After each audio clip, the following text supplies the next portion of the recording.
Hello, Bacha, let's see the question. The question says two nucleon are at a separation of 1 Fermi. The net force between them is F1 if both are newtons, F2 both are protons, and F3 if one is proton and the other is neutron. Then option A F1 greater than F2 greater than F3. Option B F1 equals to F3 greater than F2. Option C F2 greater than F1 greater than F3. Option D F1 equals to F2 greater than F3. तो यहाँ पे जो nuclear force है, अगर हम nuclear force को देखें तो कैरेक्टरिस्टिक्स ऑफ न्यूक्लियर फोर्स क्या होगा? The nuclear force is a short range attractive force.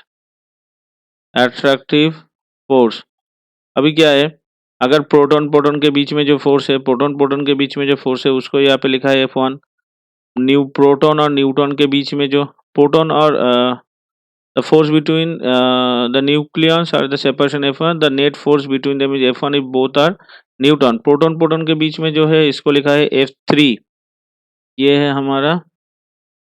अब न्यूटन न्यूटन के बीच में जो फोर्स है, न्यूटन न्यूटन के बीच में है F1। न्यूटन प्रोटॉन न्यूटन के बीच में जो फोर्स है इसको F2। और प्रोटॉन न्यूटन के बीच में जो है ये है हमारा F3। और प्रोटॉन प्रोटॉन के बीच में जो है इसको प्रोटॉन प्रोटॉन के बीच में जो फोर्स है इसको लिखा है प्रोटॉन F2। तो any attraction force nuclear force is equal होता है, तो F1 F3 यहाँ पे इक्वल हो जाएगा। अब ये जो प्रोटॉन प्रोटॉन के बीच में जो फोर्स है, ये फोर्स क्या होगा? ये दोनों के बीच में जो अट्रैक्शन फोर्स होगा और दोनों के बीच में जो इलेक्ट्रोस्टैटिक रिपल्शन फोर्स, इन दोनों का डिफरेंस होगा। तो यहाँ पे क्या लिख सकते हैं हम? तो F2 को हम यहाँ से लिख सकते हैं, यहाँ पे F2 इज इक्वल्स टू क्या होगा? F2 हो जाएगा attractive nuclear force, attractive nuclear force minus repulsive electrostatic force.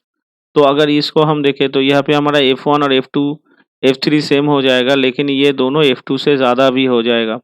तो अगर हम ऑप्शंस को देखें यहाँ पे, तो कौन सा ऑप्शन यहाँ पे मैच हो रहा है हमारा?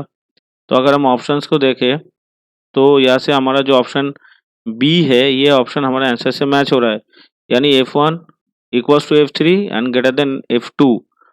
तो option B is the correct answer. Hope you all understood it well. Best of luck. Thank you.